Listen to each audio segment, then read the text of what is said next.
I could tell you to pace yourself. Watch one episode a day, enjoy it slowly, savor the experience like a fine wine. I could say that. But these 10 anime, they don't care about your plans. They don't respect your bedtime. They end every episode on a twist so brutal that just one more stops being a choice and starts becoming a survival instinct. You know the type. Credits roll, your brain is screaming for answers, and suddenly your finger hits play before you even made a conscious decision. That's not weakness, that's engineering. Some shows are literally built to exploit that. So today, 10 hidden gems designed to do exactly that. No recycled, underrated picks that everyone already knows about. Let's get into it. Starting us off at number 10, Kubikiri Cycle, 8 episodes.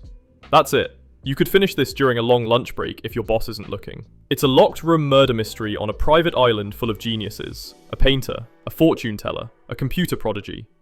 And then someone shows up. Without a head. The narrator?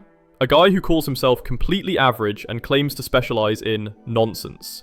Which, honestly, is the most relatable protagonist I've ever seen. It's made by Studio Shaft, so expect head tilts, weird angles, and dialogue so dense you'll need a second watch just to catch everything. If you like your mysteries wrapped in philosophy and visual chaos, this one's for you. Number 9 is Undead Girl Murder Farce. Okay, picture this. 19th century Europe. Vampires are real. Werewolves are real. And your detective? She's a severed immortal head in a birdcage. Her partner is a half-demon with terrible jokes. They solve supernatural crimes and cross paths with Sherlock Holmes and Arsène Lupin. The banter between the leads is so sharp it could cut glass. It's like if classic detective fiction got a gothic anime makeover and absolutely nailed it. 13 episodes. Stylish. Witty. Severely underrated. At number 8 we have Rokka no Yuusha. Here's the setup. A prophecy says 6 heroes will be chosen to defeat the demon god. 6. Very specific number. Except, 7 people show up. The barrier traps them all together. One of them is a fake, and our main guy? He's immediately the prime suspect. So now he has to solve the mystery while being hunted by people who could kill him in about half a second. It's basically Among Us in a Mesoamerican fantasy setting, and it's way more intense than it has any right to be. Every conversation is a clue. Every glance matters. You'll be pausing to theorize, I guarantee it. Number 7, School Live. I'm going to tell you something important. Do not, I repeat, do not look this show up before watching it. Go in blind. Trust me on this. On the surface, it looks like a cute slice of life about a club where girls live at school full time. Adorable, right?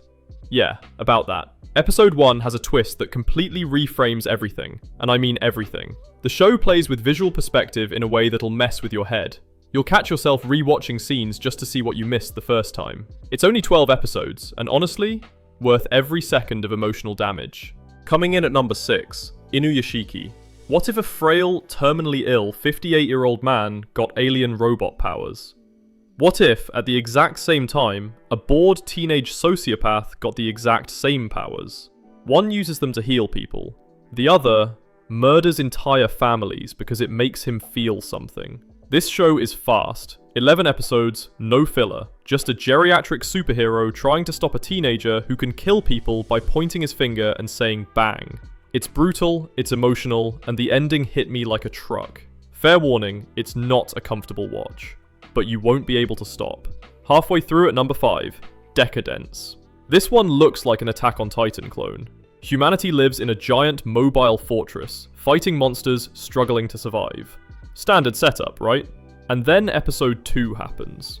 I'm not going to spoil it, but let's just say the entire premise flips on its head. The show juggles 2 completely different art styles, 2 different worlds, and somehow ties it all together into a story about freedom, rebellion, and what it means to be alive. 12 episodes, completely original, no source material. It has a real ending. In this economy, that's practically a miracle. Quick thing, if you're enjoying this, a like genuinely helps the channel out more than you'd think. And hey, drop a comment with your biggest "I accidentally finished this entire show in one night" moment. I know you've got one. Alright, number 4, Migi and Dali. This show is weird, and I mean that as the highest compliment. A childless couple in a very American-looking 1990s Japanese suburb adopts a perfect little angel boy. Sweet, right? Except he is actually 2 twins pretending to be one person. They switch constantly, under tables, behind doors, mid-conversation, just to maintain the act. Why? Because they're trying to find their mother's killer. It starts surreal and funny, then slowly becomes a genuinely dark murder mystery. The art style is deliberately stiff and uncanny, like you're watching dolls move. It's unsettling in the best way. 13 episodes, fully adapts the manga, and has a real conclusion. Number 3 is Talentless Nana. Alright, this one requires you to finish the first episode before you judge it. That's my only condition. It looks like a superhero academy show. Kids with powers, fighting monsters, training on an island. You've seen it before. Except you haven't. By the end of episode 1, the entire genre flips. The protagonist isn't who you think. The enemies aren't what you expect. And suddenly you're watching a cat and mouse thriller where the mouse has no powers, and the cats can manipulate time or raise the dead. It's a reverse whodunit. You know who the threat is, but watching them try to not get caught is where all the tension lives. 13 episodes. Constant tension. Overlooked because the marketing made it look way too generic. At number 2, Akiba Maid War. Imagine a gritty Yakuza crime drama. Turf wars, executions, betrayal, blood feuds passed down through generations. Now imagine every single gangster is a maid, in Akihabara, in 1999. This is not a parody, that's the thing. The show plays it completely straight. Maids get shot. Maids get buried in concrete. There's a baseball episode that is simultaneously hilarious and heartbreaking. The dissonance between cute outfits and brutal violence creates something genuinely unique. PA Works made this, and they did not hold back. 12 episodes of escalating absurdity treated with deadly seriousness. It's wild. Just trust me and watch it. And finally, at number 1, Tomodachi Game. The king of just one more episode. 5 best friends get kidnapped and forced to play children's games. Rock, paper, scissors, hide and seek, simple stuff. The catch? They're playing to pay off a 20 million yen debt. And the games are designed to be easy, if everyone trusts each other completely. The fact that they immediately start struggling tells you everything. The protagonist, Yuichi, starts as a seemingly normal guy. And then, slowly, you realize he might be the most dangerous person in the room. Not because of strength, because he understands people. He knows exactly how to manipulate, pressure, and break them. Every single episode ends on a cliffhanger. Every single one. The show doesn't let you breathe. It's psychological warfare dressed as a friendship drama, and it is relentless. 12 episodes. Got completely buried because bigger shows aired the same season. Criminal, honestly. Now, if you're still hungry for more, and clearly you are if you made it this far, I've got another video right here.